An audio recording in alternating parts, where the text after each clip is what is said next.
How's it going, everyone? In today's video, I'll show you on how you can simply show your ping in League of Legends. And so you will go ahead and see that I have this 47 ms, which is going to be the ping or the connection of my internet right here. Now, to go ahead and show it, first things first, you want to make sure that you are inside the game. From here, head over to the interface button, scroll down, and make sure to enable your actual HUD.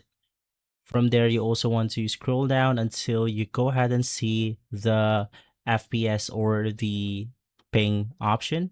And if you cannot, go ahead and simply find it right here inside the interface. Basically, once again, it's the show FPS option.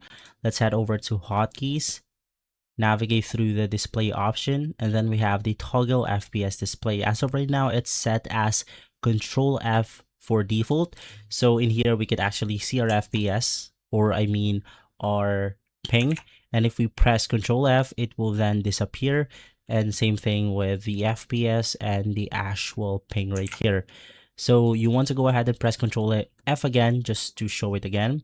And if you want to show it to everyone, basically, let's say that you are having problems with your ping, you can press Alt, and then you want to click on your ping right here. So it will actually show that for myself, my ping is 47 ms as of the moment. So that's how you go ahead and show your ping. If this video has been helpful, leave a like, subscribe, and follow us for more videos like this. And as always, thanks for watching.